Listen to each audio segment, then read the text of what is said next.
इसका सेहरा जो है बीजेपी के सर और प्रधानमंत्री नरेंद्र मोदी के सर बनता दिख रहा है। उन्होंने अनाउंस कर दिया कि वो जातीय जनगणना कराएंगे। इसको लेकर क्या बिहार में सेहरा पहनने का नहीं है और मुरेठा बांधने का नहीं है बिहार में जैसे बोलते हैं। सवाल, बुनियादी सवाल ये है कि वो कौन व्यक्ति है जो संवाद स्थापित कर रहा है। तो अब 25 से घट के 14 हुए और अति पिछड़ा के लोग नहीं थे, पिछड़ा वर्ग में भी लोग कम थे बिहार की सियासत में कि 15 साल के अपने समय में वो 7वीं बार मुख्यमंत्री बने। तो ये अपने आप में बहुत ही मज़ा का खेल इसलिए हुआ कि कभी इस पार कभी उस पार हो रहे। मुखलिसाना रवैया ने रखती है। पूरे हिंदुस्तान में सबसे ज़्यादा महंगी बिजली भारत सरकार देती है, बिहार को गुजरात से भी कम। किसी व्यक्ति की, किसी समूह की, किसी पॉलिटिकल लीडर्स की नस दबाने में उनके पास न जाने कितने तंत्र हैं, तो तंत्र विद्या से फंसाती है। हमको बिहार में कोई उड़ीसा का, पंजाब का, राजस्थान का आदमी तो नजर नहीं आता, कोई तमिलनाडु का और कोई साउथ का और कोई बंगाल का आदमी तो नजर नहीं आता काम करते हुए तो बिहार के लोग ही हर जगह नजर आते हैं। भारत एक्सप्रेस में आपका स्वागत है। मैं हूं खालिद रजा खान। आज हम एक ऐसे राज्य की बात करने जा रहे हैं जिसका नाम है बिहार। बिहार राज्य पर पूरे देश और दुनिया की नजर रहती है, क्योंकि बिहार एक ऐसा राज्य है जिसको राजनीति और सियासत का राज्य कहा जाता है। वहां हर बच्चा और चाहे वो पढ़ा हो, लिखा हो, अनपढ़ हो, वो सियासी तौर पर इतना अवेयर होता है कि उसकी मिसाल दी जाती है। तो बिहार में क्या होने वाला है आइंदा विधानसभा चुनाव में जो 2-3 महीने में होने वाला है, और किस तरह का गठबंधन बन रहा है, क्या सोशल इंजीनियरिंग है, क्या कास्ट इक्वेशन है, इन तमाम मुद्दों पर बातचीत करेंगे हम डॉक्टर शकील अहमद खान साहब से। आपका स्वागत है हमारे स्टूडियो में। डॉक्टर शकील अहमद खान साहब CLP लीडर हैं बिहार विधानसभा में कांग्रेस की तरफ से। इनसे बातचीत की शुरुआत करते हैं। सबसे पहले ये जानना चाहेंगे डॉक्टर शकील अहमद खान साहब आपसे कि बिहार में किस तरह का गठबंधन चला। क्या इस बार आपको लगता है कि आरजेडी के साथ, यानी लालू प्रसाद और तेजस्वी यादव की जो पार्टी है, गठबंधन उतना स्मूथ हो पाएगा? क्योंकि पिछली विधानसभा चुनाव में गठबंधन में काफ़ी कुछ खींचतान चल रही थी। आप लोगों ने 150 सीट की डिमांड की थी, बाद में 70 सीटें मिली आप लोगों को, जिसमें 19 आप जीत पाए। तो आपको क्या लगता है कि इस बार जो गठबंधन है स्मूथ हो पाएगा? इस बार ज़्यादा स्मूथ हो पाएगा और है भी, क्योंकि अगर आप देखिएगा बैक टू बैक हमारी लगभग 4 मीटिंग्स हो चुकी हैं और अलायंस पार्टनर्स के साथ इतने पहले से मीटिंग की तैयारी पहले हुई नहीं थी, जो पिछले साल का तजुर्बा रहा। और उन्हीं तजुर्बात की बुनियाद पर हमको ये सीख मिली कि हम अपने अलायंस पार्टनर्स के साथ जो कि नीचे तक परकुलेट करे, पंचायत तक, ब्लॉक तक और ज़िले में, तो 3 तो बड़ी मीटिंग हो चुकी है, जिसमें कि हम अपने ज़िला सुदूर के साथ मुलाकात कर चुके हैं, ज़िले के साथ अहम कारकुनान के साथ मीटिंग तमाम पार्टियों के अलायंस पार्टनर्स के साथ हो चुकी है। और कांग्रेस पार्टी ने पिछले 6 महीने में अगर आप देखिएगा तो इतने ज़्यादा कार्यक्रम किए। राहुल गांधी का दौरा 4 बार हो चुका है। राहुल गांधी जी का दौरा ख़ास तौर पे उन तबक़ात के बीच में हुआ है जिस तबक़ात की तादाद भी बहुत ज़्यादा है, वो अति पिछड़ा हैं, दलित हैं और पिछड़े वर्ग के लोग हैं। तो जो राहुल गांधी जी की सोच है कि सत्ता में जिनकी जितनी हिस्सेदारी है उनको भागीदारी उतनी मिले, ये सवाल ज़्यादा महत्वपूर्ण बन चुका है बिहार में। आप देखिएगा कि बिहार में इस बार जो रिज़ल्ट आएंगे वो महागठबंधन के पक्ष में इसलिए आएंगे कि हमने उन सवालों को भी कुरेदा है जो सवाल वहाँ की जनता के पक्ष के सवाल है। फ़र्ज़ कीजिए मिसाल के तौर पर कि जो पलायन का मुद्दा है, बिहार में हिंदुस्तान के मुख्तलिफ़ राज्यों में फैले हुए बिहारियों की तादाद अब 3 करोड़ से ज़्यादा हो चुकी है। इसमें नौजवानों की तादाद सबसे ज़्यादा है। बिहार से आने वाले नौजवान जो तालीम के मैदान में जाते हैं, शिक्षा में जाते हैं, 10th क्लास के बाद ही वहाँ से आना शुरू हो जाता है विभिन्न राज्यों में मुख्तलिफ़ कोर्सेज़ के मामले में लेके। मजदूरी के मामले में चूँकि बिहार के पास अपना कोई इंफ्रास्ट्रक्चर डेवलपमेंट, इंडस्ट्रियल डेवलपमेंट उस तरह से नहीं हुआ है, तो गोया कि इन सारे सवालात के बुनियाद पे ही हम वहाँ की जो मौजूदा सरकार है, जो डबल इंजन की सरकार है, उसको हम घेर भी रहे हैं और उनके तमाम विफलताओं को हम लोग आश्कार कर रहे हैं। तो उम्मीद बहुत ज़्यादा है। लेकिन बात आप लोग कर रहे थे और राहुल गांधी ने लगातार बात की कास्ट सेंसस, जातीय जनगणना की बात। तो जातीय जनगणना की बात पिछले साल, 2 साल, 3 साल से कर रहे थे राहुल गांधी, और कॉन्स्टिट्यूशन दिखाकर लोगों को अवेयर भी कर रहे थे। और इसका सेहरा जो है बीजेपी के सर और प्रधानमंत्री नरेंद्र मोदी के सर बनता दिख रहा है। उन्होंने अनाउंस कर दिया कि वो जातीय जनगणना कराएंगे। इसको लेकर क्या बिहार में? सेहरा पहनने का नहीं है और मुरेठा बांधने का नहीं है बिहार में, जैसे बोलते हैं। सवाल, बुनियादी सवाल ये है कि वो कौन व्यक्ति है जो संवाद स्थापित कर रहा है। राहुल गांधी जी की आप 4,000 किलोमीटर की यात्रा देखिएगा या उसके बाद की भी यात्रा देखिएगा, जो इंसाफ पे मबनी यात्रा थी, उसमें तो संवाद यही है कि जब तक के मुल्क का आईना सामने नहीं आएगा, मुल्क के लोगों के का एक्सरे नहीं सामने आएगा, उनकी इकोनॉमिक कंडीशन कैसी है, उनके सोशल कंडीशन कैसी है, उनकी तालीमी हालात कैसे हैं, रोज़गार बेरोज़गार के हालात कैसे, इसका जब पैमाना हमारे सामने आएगा, जब इसकी स्टडी नहीं होगी, तब तक हम कोई सही पॉलिसी नहीं बना सकते हैं। और लगातार राहुल गांधी जी ने, कांग्रेस पार्टी में खड़गे जी ने, सब ने मिलकर के इस बात को उठाया। पार्लियामेंट के अंदर हो, पार्लियामेंट के बाहर हो, मुख्तलिफ अजलास में हो, मुख्तलिफ मजलिसों में हो, मुख्तलिफ मीडिया के प्लेटफॉर्म पे हो। तो ये एक ऐसा दबाव है जिसको कि सरकार को मानना पड़ा। लेकिन मैं आपको बता रहा हूँ कि सरकार फिर चालाकी कर रही है। अनाउंसमेंट, जैसे कि 3 जो हमारे काले कानून थे किसानों वाले, उसमें भी अनाउंसमेंट हुआ, खुद ही वापस ले लिया, और उसके बाद एक्चुअली में वो ज़मीन पे कितना उतरा। तो हमको पता है भारतीय जनता पार्टी से, जिसको कि बड़का झूठा पार्टी जनता दल यू कह चुकी है, तो जनता दल यू के ज़बान से बड़का झूठा पार्टी कहलाने वाली पार्टी से हम बहुत ज़्यादा उम्मीद नहीं करते। और बिहार की जनता भी और देश की जनता भी इस बात को अच्छी तरह समझती है।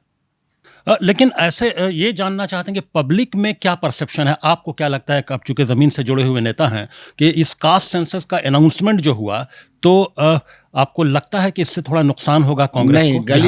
गली गली में वहाँ यह बात जाहिर हो चुकी है कि राहुल गांधी जी की मेहनत रंग ला रही है, और मौजूदा सरकार को ये झुक कर के ये कहना पड़ रहा है, क्योंकि मौजूदा सरकार के वज़ीर आज़म से लेकर तमाम मंत्रियों ने, तमाम उनके वज़ीर ने और तमाम पार्टी के बड़े ओहदेदारान ने जिस तरह से कास्ट सेंसस की मुखालफत की थी और एक बैग आपने मान लिया, तो इसका मतलब है कि आपको नीचे का दबाव मिला है।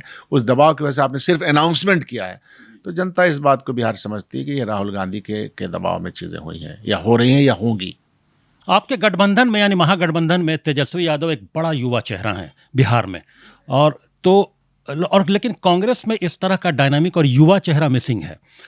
बात होती है कन्हैया को सामने लाने की कोशिश की गई, लेकिन ऐसा लगता है कि बिहार वो मिसिंग कुछ पार्ट है, यंग डायनामिक। देखिए, हमारे यहाँ क्या है कि हमारे यहाँ ये तो एक लंबा और पुराना गठबंधन है राष्ट्रीय जनता दल के साथ। 20 साल पुराना गठबंधन हो चुका, और गठबंधन 1-2 बार थोड़े समय के लिए अलग भी हुआ था। 2010 में हम असेंबली अलग लड़े थे, 2009 में हम पार्लियामेंट अलग लड़े थे, और नताइज हमारे सामने हैं।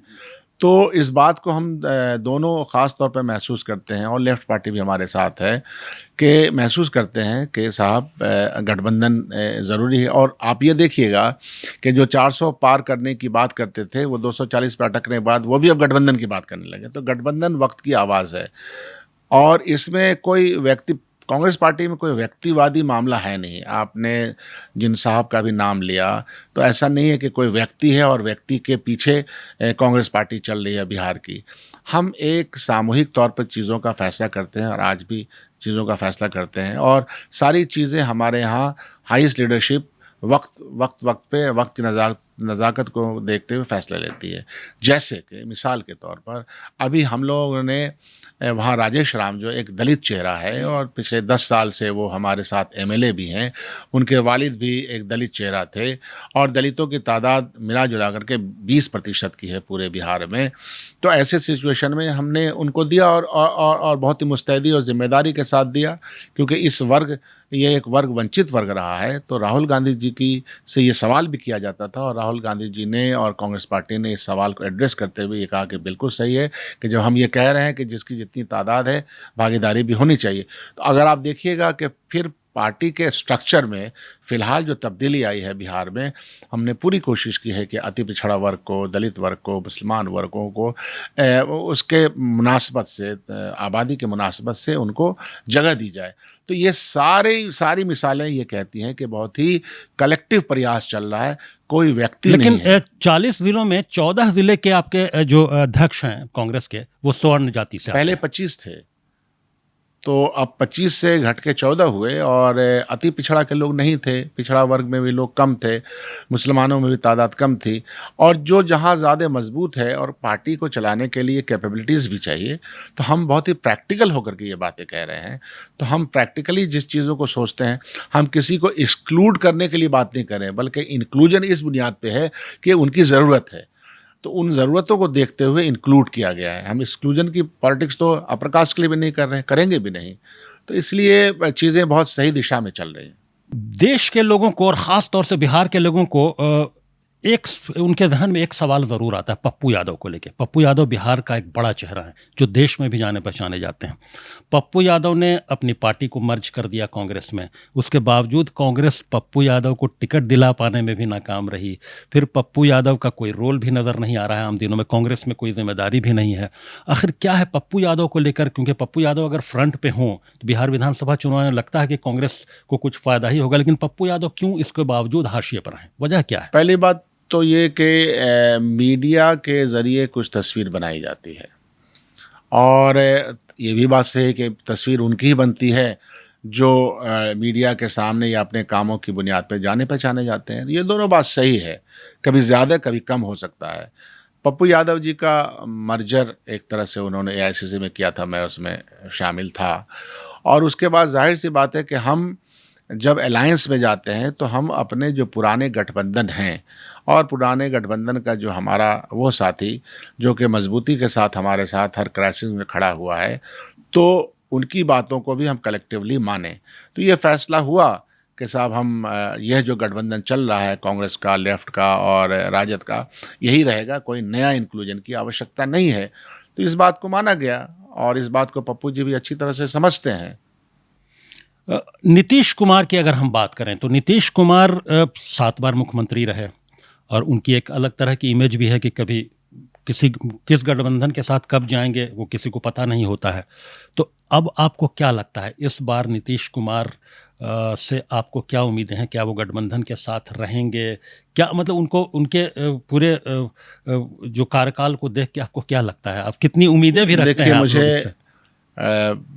ज़ाती तौर पर कोई नीतीश कुमार जी से कोई बेताल्लुक़ी नहीं रही है, और उनके अपने काम करने का अंदाज़ा है, लेकिन यह भी एक हास्यास्पद स्थिति रही है, मज़ाक़ा ख़ैज़ आलम रहा बिहार की सियासत में कि 15 साल के अपने समय में वो 7वीं बार मुख्यमंत्री बने। तो ये अपने आप में बहुत ही मज़ाक़ा ख़ैज़ इसलिए हुआ कि कभी इस पार कभी उस पार वो रहे, और उसमें उनकी अपनी सोच होती है। हम लोग तो हमेशा ये चाहते रहे, जैसा 2015 में उन्होंने शुरुआत की थी कि नहीं साहब महागठबंधन बनाया था और साथ रहे, फिर वो बदल गए, फिर साथ में शामिल हो गए, फिर इंडिया गठबंधन बनाने में भी उनका बहुत बड़ा रोल था। हम कभी किसी के रोल से इनकार नहीं करते, लेकिन आने वाले भी वो खुद थे, जाने वाले भी वो खुद हैं। अब ये हो रहा है कि भारतीय जनता पार्टी एक टेक ओवर करने के मूड में है, और भारतीय जनता पार्टी जिन मिसालों के साथ और जिन लफ्ज़ियात से माननीय नीतीश जी को पुकारती है, अब वो प्रधानमंत्री लाडला बोल रहे हैं। ये कोई बच्चा तो है नहीं, उनकी उम्र भी 75 साल 74 साल हो चुकी है, उनसे माननीय प्रधानमंत्री शायद 1 साल बड़े ही होंगे, तो आप लाडला बोले तो आप इसका मतलब है कि उपहास कर रहे हैं। तो जाहिर सी बात है कि आप किसी मुख्यमंत्री को जो इतना पुराना हो, जिसका अपना तजुर्बा भी हो, और उन्होंने अपने तौर पे काम किया, आप एग्री कर सकते हैं, डिसएग्री कर सकते हैं। कल ही मैं देख रहा था कि जनता दल यू के बारे में जो राय मुल्क के वज़ीर आज़म ने रखी, और जनता दल ने जो राय बरका झुट्ठा पार्टी के मामले में रखी, वो जो डायलॉग्स हैं बड़े बड़े इंपॉर्टेंट है, आप निकालिएगा अपने आर्काइव से, तो डायलॉग्स बड़े इंपॉर्टेंट है, और वो मजाक का एक मामला बना हुआ है बिहार में। तो नीतीश जी की पार्टी है, और उन्होंने जिस तरह की सियासत की है वो उनके सामने है, भारतीय जनता पार्टी उनके सामने। लेकिन ऐसा नहीं हो सकता है कि मौजूदा सरकार में सारा ठेकड़ा फोड़ दिया जाए जनता दलियों पे। भारतीय जनता पार्टी उन तमाम बुराइयों के और तमाम खलफशार के और तमाम जवाल के और तमाम तरह के जो मुश्किलात का सामना बिहार वासियों को झेलना पड़ा है, उसमें भारतीय जनता पार्टी पूरी तरह से मुलव्वस है। मिसाल के तौर पर, मैं कोई बात बिना मिसाल के नहीं देता हूँ, केंद्र और राज्य का एक रिश्ता होता है, इकोनॉमिक रिश्ता भी होता है। आप ये याद कीजिए कि 2004 से लेकर 2014 के बीच में यूपीए की सरकार में बिहार को मुख्तलिफ मद में, मुख्तलिफ सूरत हाल में, मुख्तलिफ स्कीम्स के तहत पैसा कितना मिला और वक्त पे मिला कि नहीं मिला। तो जो माहिर हैं पूरी दुनिया में अनाउंसमेंट के तौर पर, वो हमारे वज़ीर आज़म हैं। तो वज़ीर आज़म के 2015 के अनाउंस्ड जो मदद थी, उसका क्या पहुंचा, आज तक उसका जवाब नहीं मिल पाया। केंद्र का पैसा किसी स्कीम में 90% यूपीए के ज़माने में ज़्यादातर 75 और 90% का असिस्टेंट मिला करता था। वो असिस्टेंट घट करके कहीं 40% 50% हो गया, 75% भी नहीं है। तो इसका मतलब है कि बिहार में जो तरक्याती प्रोग्राम चल रहे थे, उसमें केंद्र का जितना पैसा जाना चाहिए था, जो रिसोर्सेज जाना चाहिए थे, वो कम हो गए। तो आप इसका मतलब ये कि पूरे तौर पर बिहार वासियों को परेशान करने का, बिहार वासियों को तंग करने का ठेका, जिम्मा भारतीय जनता पार्टी और मौजूदा भारत की सरकार ने ले रखा है। ये इसी से बात मैं जुड़ा इसलिए सवाल जी जी फिर आखिर में कहता हूँ, ये बात मैं इसलिए कह रहा हूँ कि जब सरकार हमारे साथ थी, जनता दल यू हमारे साथ थी, हमारे गठबंधन जनता दल और कांग्रेस और लेफ्ट पार्टी जब उस सरकार में शामिल थे, तो उस वक्त जितने मिनिस्टर्स थे जो जनता दल यू के मिनिस्टर थे, चाहे वो मनरेगा के मिनिस्टर हों, चाहे वो स्वास्थ्य के मिनिस्टर हों या बिजली के मिनिस्टर, इन तीनों के बयानात पटल पे आए हैं कि केंद्र हमारे साथ बहुत ही मुखलिसाना रवैया नहीं रखती है। पूरे हिंदुस्तान में सबसे ज़्यादा महंगी बिजली भारत सरकार देती है, बिहार को गुजरात से भी कम। आप ये जो रवैया है, जो कि एक अजीब व गरीब रवैया है, दोस्ताना रवैया नहीं है, तकलीफ देने वाला रवैया है, ये सारी चीज़ों को जनता समझ रही है। और भारतीय जनता पार्टी और जनता दल यू को भी आप देखिएगा, भारतीय जनता पार्टी की वजह से खमियाजा भुगतना पड़ेगा। इसी से जुड़ा सवाल है बिहार को स्पेशल राज्य का दर्जा। हमेशा तेजस्वी यादव या लालू यादव भी बोलते रहे और साथ में नीतीश कुमार भी उसी सुर में सुर मिलाते रहे और हमेशा उनकी डिमांड रही कि बिहार को स्पेशल राज्य का दर्जा दिया जाए। और पिछले यानी इस बार बीजेपी के साथ गठबंधन में शामिल होने से पहले भी वो यही बात कह रहे थे। फिर गठबंधन में शामिल हो गए और सब लोगों को उम्मीदें हुई कि शायद स्पेशल राज्य का दर्जा मिल जाए। तो आपको क्या लगता है कि ये बात कब तक उठती रहेगी, कभी मिलेगा भी कि नहीं मिलेगा? और जब अब तो बीजेपी की भी सरकार में शामिल है तो और डबल इंजन की सरकार है, क्या आपको लगता है, क्या उम्मीदें हैं? देखिए, इकबाल का एक शेर है, समंदर से मिले प्यासे को शबनम, बखीली है ये रज़ाक़ी नहीं है। तो बखालत की इंतहा है। माननीय हमारे मौजूदा मुख्यमंत्री जी और उनकी पार्टी ने 3 करोड़ बिहारियों का सिग्नेचर कैंपेन चलाया। सिग्नेचर कैंपेन चलाने के बाद विधानसभा में कई बार तमाम पार्टियों ने मिल करके इस बात को पारित किया, इस रेजोल्यूशन को। बिहार के तमाम पार्टी के लोग यहाँ आए दिल्ली में सरकार से मिलने के लिए। उसके बाद क्या हुआ? यही हाथ में आया, हम जिसको बोलते हैं कि आपके हाथ में कुछ नहीं लगा, और उसको मान लिया जनता दलियों ने।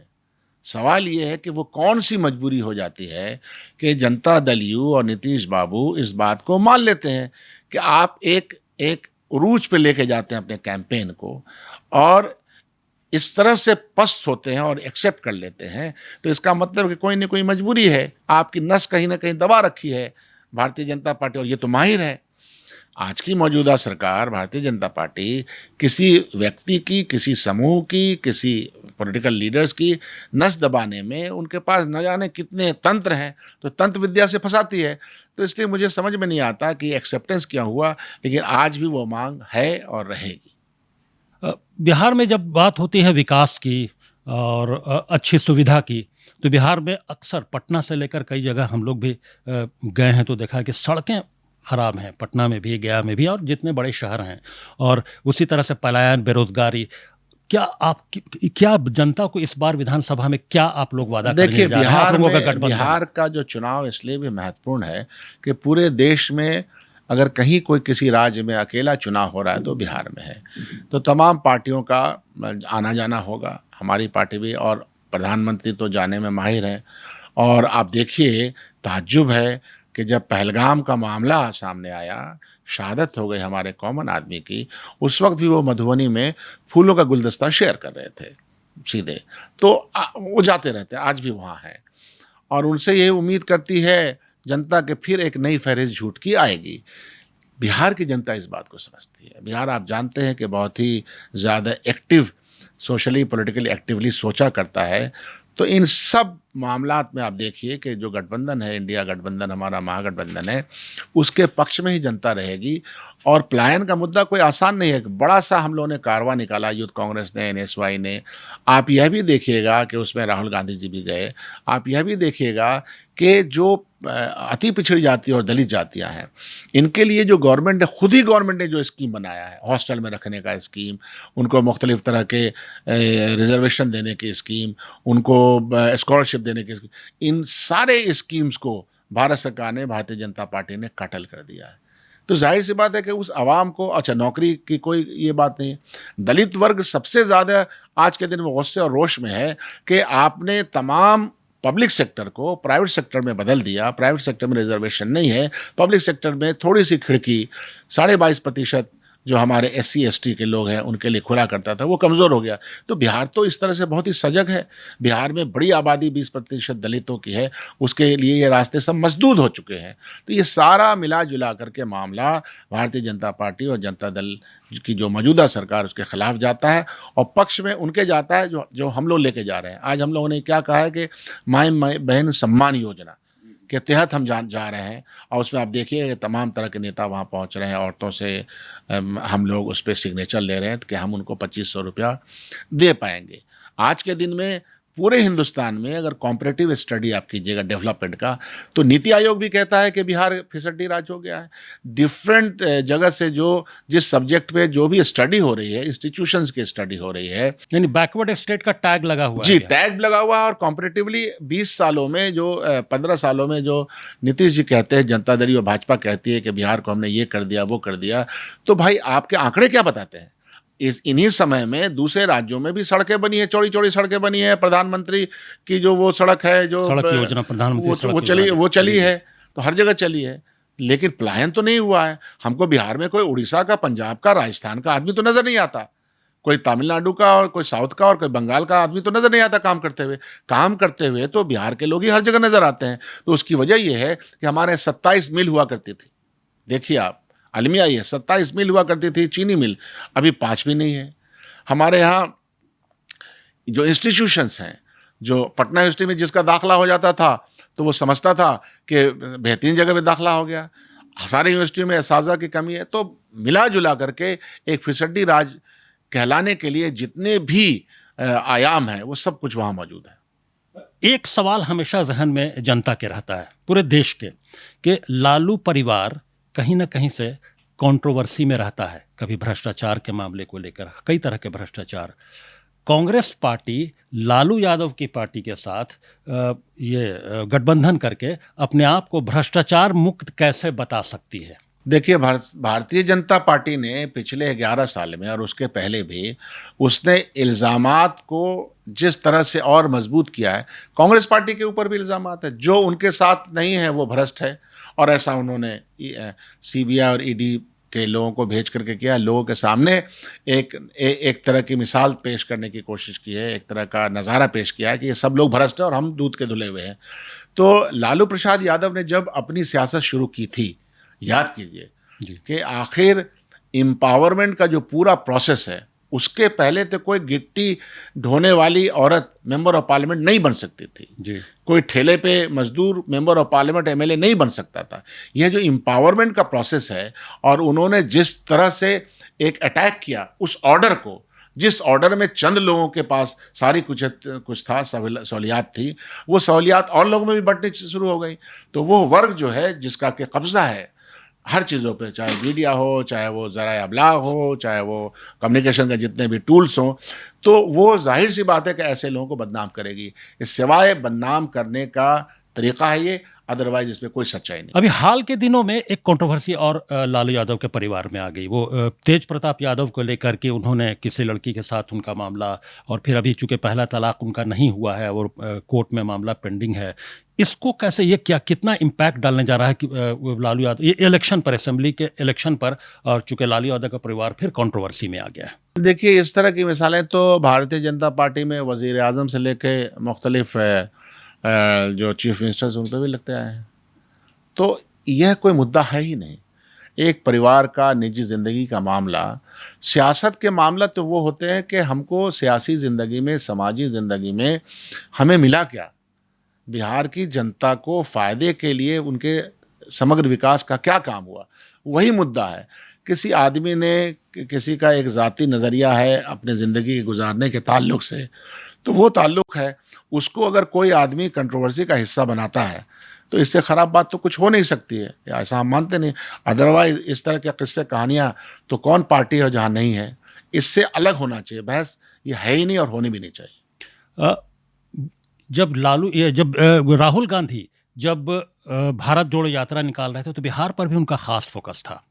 तो उसके बावजूद हमें लगता है कि बिहार में कांग्रेस उस तरह से अपने आप को रिसर्जेंट नहीं बना पाई और उस तरह से खड़ा नहीं कर पाई। आपको क्या लगता है, कौन सा पार्ट मिसिंग है, या कांग्रेस का रोल बिहार में ऐसा हो गया है कि जैसे आरजेडी की वो जूनियर पार्टनर हो? वो वजह क्या है? नहीं खालिद साहब, हम भी इस बात को महसूस करते हैं कि जो रिज़ल्ट हस्ब ख़्वाह हमको आने चाहिए वो क्या वजह के नहीं आ सके। आप देखिए, हर पॉलिटिकल पार्टी के का अपना एक एक ज़ाविया होता है काम करने का। उसके अख्तियार में कुछ चीज़ें होती हैं, कुछ चीज़ें नहीं होती हैं। हम तो ये चाहते हैं कि बिहार में कांग्रेस के पास, उसके अख्तियार में बहुत सारी चीज़ें आ जाएं। तो जब हम अलायंस में जाते हैं तो कुछ चीज़ें अख्तियार में होती हैं, कुछ चीज़ें अख्तियार में नहीं होती हैं। तो कभी कभी उस पर चूक भी हो जाती है। लेकिन आप ये देखिएगा कि पॉलिटिकल पार्टीज़ अगर बरसरे इक़्तिदार में नहीं हैं या बरसरे इक़्तिदार के हिस्से में नहीं बनती हैं, तो जो उसका एक वर्कर्स का निज़ाम होता है, जो कार्यकर्ताओं का निज़ाम होता है, वो थोड़ा कमज़ोर पड़ जाता है। वो हमारे यहाँ सूरत हाल हुई है। लेकिन उसके बावजूद 30 साल 35 साल वहाँ सरकार में हम शामिल नहीं हैं या सरकार के नज़दीक हैं, उसके बावजूद हर ज़िले में, हर ब्लॉक में हमारी पार्टी इंटैक्ट है, लोग मौजूद हैं, बड़े पैमाने पे हम रैलियां कर लेते हैं। तो ये तो आज के दौर में जहां सबको कुछ न कुछ पाने की तमन्ना होती है, कांग्रेस का वर्कर खड़ा है।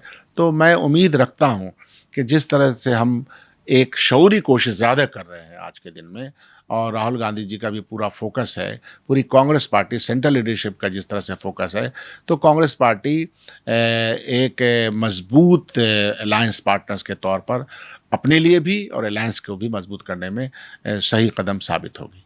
केंद्र सरकार, ख़ास तौर से BJP, CA, NRC, uniform civil code, फिर वक्फ अमेंडमेंट बिल, इन सब को कहीं ना कहीं से किसी दूसरे स्टेट में लागू भी कर रही है, और नेशनल लेवल से लेके तमाम स्टेट लेवल पर इन तमाम मुद्दों को फिर से फ्रंट पर ला रही है।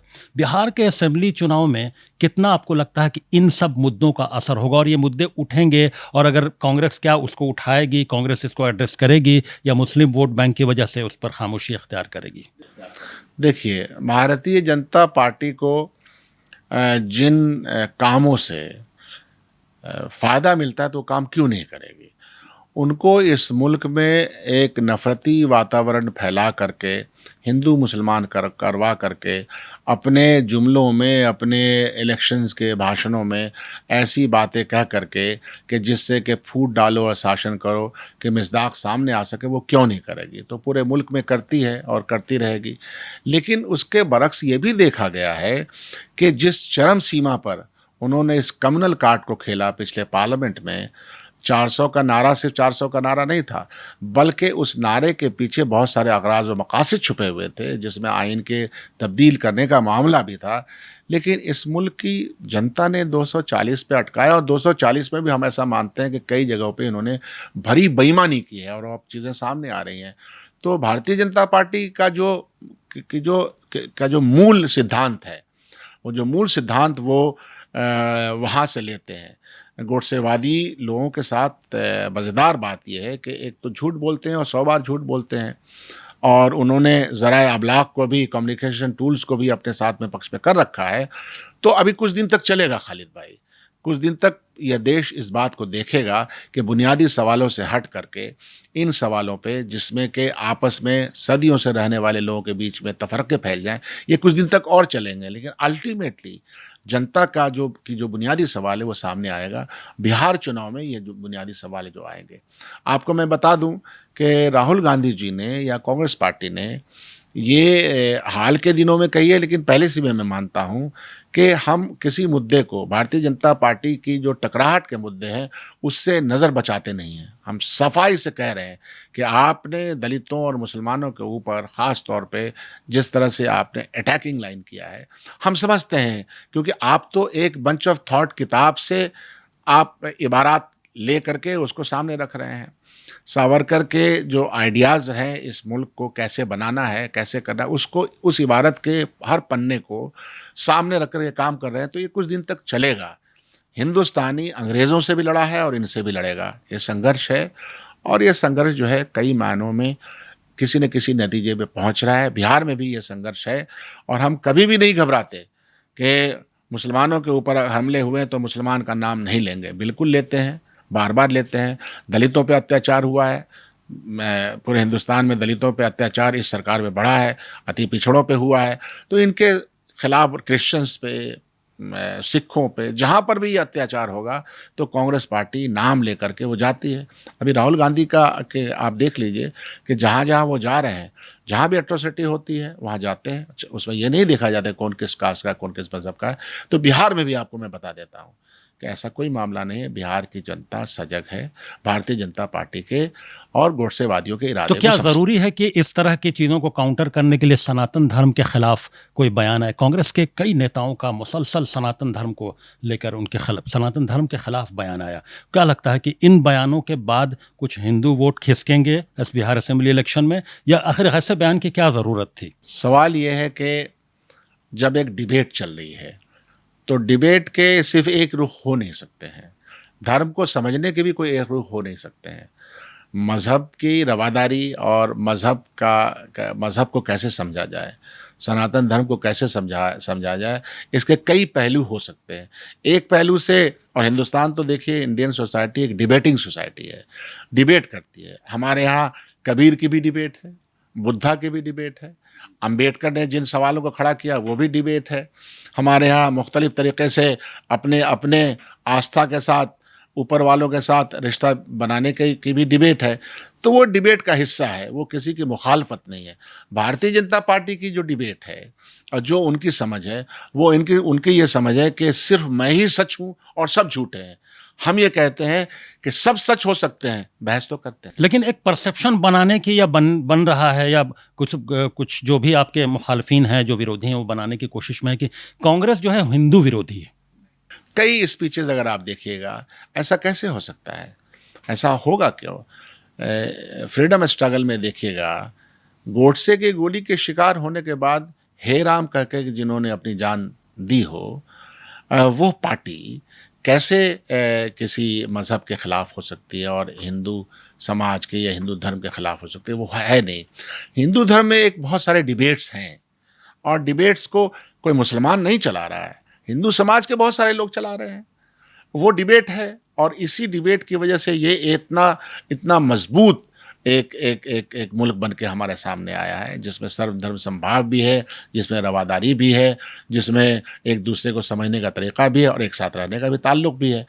तो इसलिए भारतीय जनता पार्टी जिन सवालों को खड़ा कर रही है उसका कोई आधार नहीं है। आधार की बात हो रही है तो बिहार में अगर हम कास्ट इक्वेशन की ही बात करें तो बिहार में ओबीसी, ईबीसी बहुत बड़ी तादाद में है।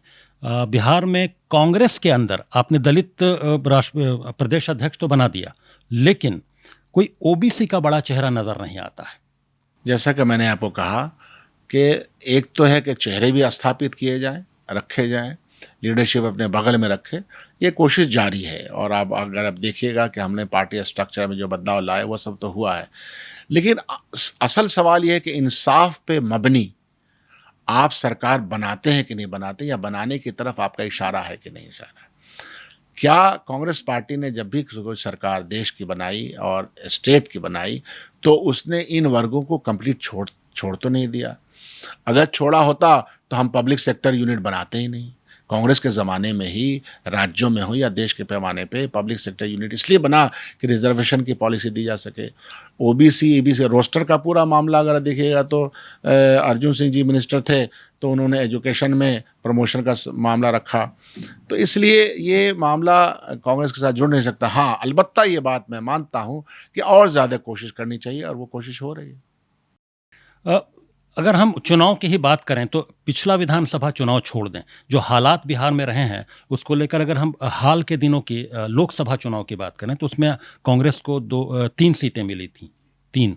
तो उस पर्सपेक्टिव में अगर देखें, उस परिप्रेक्ष्य में, तो आप अभी कहाँ पाते हैं अपना आपको? क्योंकि 3 सीट बहुत ज़्यादा है नहीं, वो एक तरह से ये बात सही कह रहे हैं कि हमें उम्मीदें, पूरे अलायंस को उम्मीद बहुत ज़्यादा थी, 20+, 25+ की उम्मीदें थी, वो हो नहीं पाई। उसका मुहासबा भी हमने किया और उस मुहासबे के नतीजे में भी आप ये देखिएगा कि अभी जो अलायंस हमारा है उस अलायंस को हम बहुत ही मेहनत से और हर रोज़ उस पर बैठक करके, हर ऑप्टिक्स पे बात करके कर रहे हैं। तो आदमी अपने कमियों से सीखता भी है और हमने सीख लिया है, तो हम उसको लेकर के आगे बढ़ रहे हैं और हमको उसका फ़ायदा ही मिलेगा, ऐसा मैं मानता हूँ। इस बार फिर अगर बिहार में गठबंधन यानी महागठबंधन में आरजेडी कांग्रेस सरकार नहीं बना पाई और चुनाव हार गई, तो कांग्रेस के अस्तित्व पर इसका क्या असर पड़ेगा? ये आखिरी सवाल है। कांग्रेस के अस्तित्व पर हारने और जीतने का फर्क थोड़ा बहुत पड़ता है, कांग्रेस की आइडियोलॉजी पे इसका फर्क नहीं पड़ता है। कांग्रेस का इतिहास इस मुल्क की जंग आज़ादी के इतिहास के साथ चलता है और हमारी एक मजबूत विरासत है जो है और रहेगी। तारीख को आप कोशिश तो कर रही है भारतीय जनता पार्टी विभिन्न टेक्स्ट के माध्यम से कि तारीख को मस्क कर दें। जो जिस तरह का स्ट्रगल किया है कांग्रेस पार्टी ने या हिंदुस्तानियों ने, और हिंदुस्तान में सभी लोग, मुसलमान और हिंदू और सिख और ईसाई, तमाम जाति के लोगों ने मिल करके जो मेहनत की है इस मुल्क को बनाने में, सजाने में, आज़ादी दिलाने में, वो इतिहास तो कम नहीं होगा। जैसा कि मैंने कहा कि स्ट्रगल के साथ, फ्रीडम स्ट्रगल के साथ कांग्रेस का इतिहास भी चलता है। तो जब उस इतिहास के साथ जुड़ा हुआ है तो कांग्रेस तो खत्म होगी नहीं। कांग्रेस मुक्त भारत का नारा एक खोखला नारा जो इन्होंने दिया था और फेल कर गए, तो वो तो हो नहीं सकता। ये जरूर है कि ठीक है हम हार गए या लेकिन जीत पॉलिटिकल पार्टी के अस्तित्व पर सवाल खड़ा होता है जब वो सब बहुत ज्यादा दिनों तक सरकार से बाहर रहती है। तो पॉलिटिकल पार्टी में हम वो है, कहीं डूबे कहीं उभरे, ये तस्वुर कांग्रेस पार्टी का हमेशा चलता रहेगा। ये ख़त्म नहीं हो सकती क्योंकि वो हमारे दिमाग से, हमारे हमारे हमारे जिसको कहते हैं कि हमारे तमद्दनी एक सफ़र का हिस्सा बन चुका है कांग्रेस पार्टी, तो वो अलग नहीं हो सकती। सियासत में, राज्यों में, देश में रूल करने के मामले में वो कमज़ोर हो सकती है, दिखती है, लेकिन कांग्रेस के ऑप्टिक्स के बिना, कांग्रेस के बिना चीज़ें आगे बढ़ती नहीं हैं। डॉक्टर शकील अहमद खान साहब, आपका बहुत बहुत शुक्रिया, बहुत धन्यवाद। आप हमारे स्टूडियो में तशरीफ़ लाए और हमारे इस अहम बातचीत में शामिल हुए जो बिहार विधानसभा चुनाव से संबंधित है और बहुत अहम मुद्दों पर बातचीत की आपने। बहुत बहुत शुक्रिया। बहुत बहुत शुक्रिया आपका और आपकी पूरी टीम का।